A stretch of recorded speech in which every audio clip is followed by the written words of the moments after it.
Right breaking ఇస్తున్నాం. విశాఖలో BJP జాతీయ అధ్యక్షుడు జేపీ నడ్డా పర్యటిస్తున్నారు.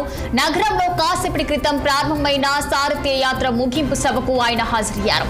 అంతకుముందు నగరానికి వచ్చిన నడ్డాకు కేంద్ర సహాయ మంత్రి శ్రీనివాస్ వర్మ, రాష్ట్ర మంత్రి సత్యప్రసాద్ యాదవ్, రాష్ట్ర అధ్యక్షుడు పివిఎన్ మాధవ్ కార్యకర్తలు ఘన స్వాగతం పలికారు. స్థానిక సంస్థల ఎన్నికల నేపథ్యంలో భవిష్యత్ కార్యాచరణపై ముఖ్య నేతలతో జేపీ నడ్డా చర్చించే అవకాశం ఉంది. ఇక రైల్వే గ్రౌండ్ వద్ద నిర్వహిస్తున్న ఈ సభకు సంబంధించి కమలం పార్టీ నేతలు భారీ ఏర్పాట్లు చేశారు. సభ సందర్భంగా ఎలాంటి అవాంఛనీయ ఘటనలు చోటు చేసుకోకుండా 500 మంది పోలీసులతో భారీ బందోబస్తు ఏర్పాటు చేశారు. 26 జిల్లాల్లో రాష్ట్ర అధ్యక్షుడు పివిఎన్ మాధవ్ చేపట్టిన సారథ్య కార్యక్రమానికి సుమారు 25,000 మంది పార్టీ శ్రేణులు హాజరయ్యారు. ఇక ఇదే అంశంపై మరింత సమాచారం మా ప్రతినిధి కన్నబాబు ఫోన్ లైన్ లో అందించేందుకు సిద్ధంగా ఉన్నారు. చెప్పండి కన్నబాబు, మరి విశాఖలో నిర్వహిస్తున్న బీజేపీ సారథ్య యాత్ర ముగింపు సభకైతే నడ్డా హాజరైనట్లు తెలుస్తుంది. మరి పూర్తి డీటెయిల్స్ ఏంటి?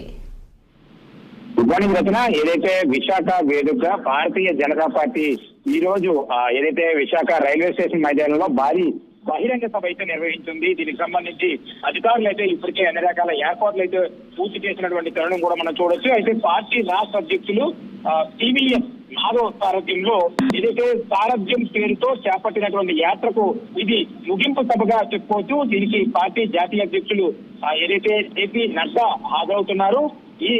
ఈ రోజు అంటే దీనికి సంబంధించినటువంటి నిన్న ఈ సభకు హాజరవడానికి నిన్న సాయంత్రమే విశాఖకు చేరుకున్నారు నడ్డా.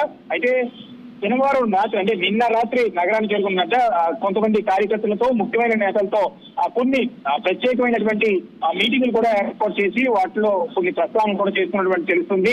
మొత్తం రాష్ట్రంలోని అన్ని జిల్లాల నుంచి కూడా పార్టీ నాయకులు కార్యకర్తలు ఈ సభకు తరలి వచ్చేందుకు అన్ని రకాల ఏర్పాట్లు అయితే పూర్తి చేస్తున్నటువంటి పరిస్థితి కూడా మనకు చూడొచ్చు.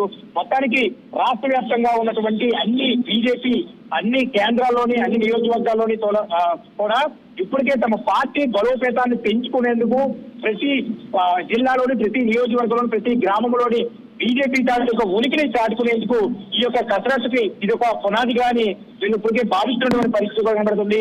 ఇప్పటికే ఈ సభకు 25,000 మంది జనాభాని సేకరణ చేస్తున్నటువంటిగా ఇప్పటికే తెలుస్తుంది.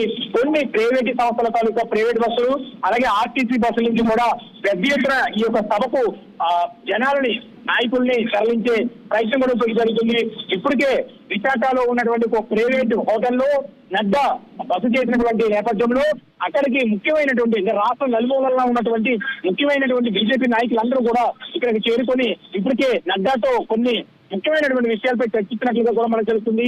మరికొద్ది సేపట్లో ఈ సభా ప్రాంగణం దగ్గర ఏదైతే విశాఖ రైల్వే స్టేడియంలో ఏర్పాటు చేసినటువంటి ఈ సభ దగ్గరకు నడ్డా అయితే చేరుకోనున్నారు.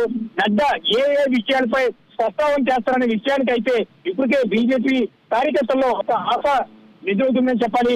ముఖ్యంగా చూసుకుంటే ఉత్తరాంధ్ర జిల్లాల్లో ఉన్నటువంటి ప్రధానమైనటువంటి సమస్యలు ఏవైతే ఉన్నాయో దీంట్లో కీలకంగా చూసుకుంటే విశాఖ ఉక్కు ఆంధ్రుల హక్కు అనే నినాదానికి సంబంధించి ఇప్పటికే పెద్ద ఎత్తున అయితే విశాఖలో ఉద్యమాలు కూడా జరుగుతున్నటువంటి తరుణంలో ఈ యొక్క సభా ప్రాంగణం దగ్గర ఈ విశాఖ ఉక్కుకు సంబంధించినటువంటి విషయంపై ఎలాంటి మాటలు మాట్లాడతారనే విషయం కూడా ఉత్తరాంధ్ర వాసులంతా కూడా ఆశాజనకంగా ఎదురు చూస్తున్నటువంటి పరిస్థితి కూడా చెప్పొచ్చు. ఈ సభ దృష్టిలో పెట్టుకుని బీజేపీని భవిష్యత్తులో ఉత్తరాంధ్రలో ఏ దిశగా ఈ పార్టీని బలోపేతం చేసుకోవడానికి ఏ రకంగా ముందుకెళ్ళొచ్చనే విషయంపై కొంత వేడి అనేటువంటి చర్చలు కూడా జరిగే అవకాశం ఉంది. అయితే ఈ సభ అనంతరం కూడా విశాఖలో ఉన్నటువంటి ఒక ప్రైవేటు హోటల్లో అయిపోయిన అనంతరం సభ అనంతరం కూడా ముఖ్యమైనటువంటి క్యాడర్ అంటే బీజేపీ రాష్ట్ర నాయకులు అలాగే జిల్లాలకు సంబంధించినటువంటి ప్రధాన నాయకులతో వీళ్ళందరితో నడ్డా మాట్లాడే అవకాశం ఉన్నట్టుగా కూడా తెలుస్తుంది. భవిష్యత్తు కార్యయోజన ఏ రకంగా ఉండబోతుంది, బీజేపీని రాష్ట్ర వ్యాప్తంగా ఏ రకంగా ముందుకు తీసుకెళ్లాలనే విషయంపై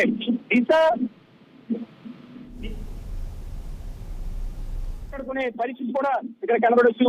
ఏదేమైనప్పటికీ కూడా మరికొద్ది సేపట్లో విశాఖ వేదికగా రైల్వే స్టేడియంలో భారీ బహిరంగ సభ అయితే ప్రారంభం కాబోతుంది. కన్నబాబు, అలాగే మరి నడ్డాతో పాటు ఎవరెవరి నాయకులు వచ్చే అవకాశాలు కనిపిస్తున్నాయి? దీనికి సంబంధించి రాష్ట్ర నలుమూలల నుంచి అంటే తెలంగాణ నుంచి కూడా కొంతమంది ముఖ్యమైనటువంటి సీనియర్ నాయకులు, బీజేపీ నాయకులు ఈ సభలో పాల్గొనే అవకాశం ఉన్నట్లుగా కొంత సమాచారం అయితే ఉంటుంది. రాష్ట్ర నలుమూలల జిల్లాలో ఉన్నటువంటి ప్రధాన నాయకులతో పాటు కూడా రాష్ట్ర వ్యాప్తంగా ఉన్నటువంటి బీజేపీ సీనియర్ నాయకులందరూ కూడా ఈ పార్టీకి హాజరయ్యే అవకాశం కూడా కనబడుతుంది. ముఖ్యంగా విశాఖ వేదికగా ఇప్పటికే అనేక రకాల కార్యక్రమాలు అయితే ఇక్కడ జరుగుతున్నటువంటి తరుణంలో కూటమి ప్రభుత్వం నెలలో కనీసం 3-4 కార్యక్రమాలు ఇక్కడ నిర్వహించడం, ఈ వేదికగానే బీజేపీ కూడా తమ ఉనికిని కాపాడుకునేందుకు గానే ఈ యొక్క సభ గ్రాండ్ సక్సెస్ చేసేందుకు కార్యకర్తలు అలాగే ఇక్కడ ఉన్నటువంటి జిల్లా నాయకులు కూడా పెద్ద ఎత్తున అయితే ఏర్పాటు చేశారు. ఈ సభకు రాష్ట్ర నలుమూలల్లో ఉన్నటువంటి అనేక మంది సీనియర్ నాయకులందరూ కూడా ఇక్కడ హాజరయ్యే అవకాశం కనబడుతుంది. ముఖ్యంగా చూసుకుంటే కనుక కేంద్రం నుంచి వచ్చినటువంటి ఎవరైతే ఉన్నారో కేంద్రం వచ్చినటువంటి అధికారులతో పాటు కూడా రైల్వే మధ్య ఏదైతే ఈ సభ జరగబోతుందో పివిఎస్ మాధవ్ తో పాటు కూడా ఆరోగ్య శాఖ మంత్రి సత్యకుమార్, అలాగే వైజాగ్ ఎమ్మెల్యే అయినటువంటి విష్ణుకుమార్ రాజు, అలాగే జిల్లా అధ్యక్షులు ఏదైతే జిల్లాలో ఉన్నటువంటి అధ్యక్షులు ఎవరైతే ఉంటారో వాళ్ళతో పాటు కూడా పరశురాం తదితరులు పాల్గొనే అవకాశం కూడా ఉన్నట్లుగా మనకు తెలుస్తుంది. రైట్ కన్నబాబు, అలాగే మరి ఒక సభకు ఎంతమంది వచ్చే అవకాశాలు కనిపిస్తున్నాయి, అలాగే సభకు సంబంధించిన ఏర్పాట్లు ఎలా జరిగాయి, మరి ఎలా ఉన్నాయి అప్డేట్స్? ఇప్పటి వరకు చూసుకుంటే కనుక జిల్లాలో ఉన్నటువంటి ప్రతి నలుమూలల నుంచి అంటే గ్రామ స్థాయి నుంచి కూడా పెద్ద ఎత్తున కార్యకర్తలకు తరలించేందుకు జిల్లా నలుమూలలో ఉన్నటువంటి ప్రైవేటు స్కూల్ బస్సులతో పాటు అలాగే ప్రభుత్వ బస్సులు కూడా ప్రైవేటు బస్సులతో పాటు ప్రభుత్వ బస్సులు కూడా అలాగే ప్రైవేటు వాహనాలు కూడా ఏర్పాటు చేశారు. ఈ సభ దగ్గరికి ఇప్పటికే వేలల్లో ఇప్పటికే కార్యకర్తలు అయితే హాజరవుతున్నటువంటి పరిస్థితి కూడా మనం చూడొచ్చు. ఇప్పటి వరకు హాజరైనటువంటి జనాన్ని చూస్తే కనుక ఈ సభ కొంత సక్సెస్ అయిందని చెప్పొచ్చు. ఎందుకంటే వీళ్ళ అంచనా ప్రకారంగా 20 నుంచి 25 వేల మంది నాయకులతో కార్యకర్తలతో ఈ సభ సక్సెస్ చేసుకోవడానికి వీళ్ళైతే ప్లాన్ చేస్తున్నట్టుగా తెలుస్తుంది. అయితే సుమారుగా 25,000 మంది బీజేపీ కార్యకర్తలతో ఈ యొక్క సభా ప్రాంగణం అంతా కూడా కిక్కిరిచ్చే అవకాశం ఉన్నట్లుగా ఇప్పటికే బీజేపీ నాయకులైతే అంచనా వేసుకుంటున్నటువంటి పరిస్థితి కూడా కనబడుతుంది.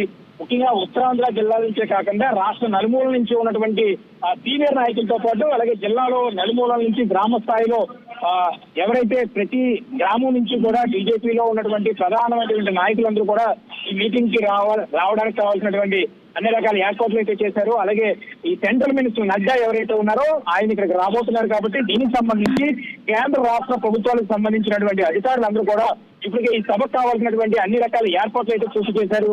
సభలో ప్రత్యేకమైనటువంటి నిఘా టీంను కూడా ఏర్పాటు చేసినటువంటి పరిస్థితి కనబడుతుంది. పోలీసులు అడుగడుగునా కూడా చెకింగ్ నిర్వహించినటువంటి పరిస్థితి కూడా చూడొచ్చు. అదేవిధంగా చూసుకుంటే కేంద్రంలో ఉన్నటువంటి అంశాలను రాష్ట్రంలో ఉన్నటువంటి ప్రధానమైనటువంటి అంశాలు ఏవైతే ఉన్నాయో ఈ అంశాలు చర్చకొచ్చే అవకాశం ఉంది కాబట్టి ముఖ్యంగా విశాఖ ఉక్కు ఆంధ్రుల హక్కు అనే నినాదం ఎక్కడైనా వినిపించి ఎవరైనా దీనికి సంబంధించినటువంటి ఎవరైతే కార్మిక సంఘాల నాయకులు కానీ కార్మికులు కానీ ఏదైనా ఒక నిరసన తెలిపే అవకాశం ఉంది కాబట్టి వాళ్ళని ఎక్కడికెక్కడ అడ్డుకునేందుకు గాను పోలీసులు అయితే కొంత నిఘా ఏర్పాటు చేసినటువంటి పరిస్థితి కనబడుతుంది. ఇప్పటికే జిల్లాలో ఉన్నటువంటి యంత్రాంగం అంతా ఈ సభకు కావాల్సినటువంటి అన్ని రకాల ఏర్పాట్లు కూడా పూర్తి చేసినటువంటి తరుణం మనం ఇక్కడ చూడొచ్చు. రైట్ కన్నబాబు.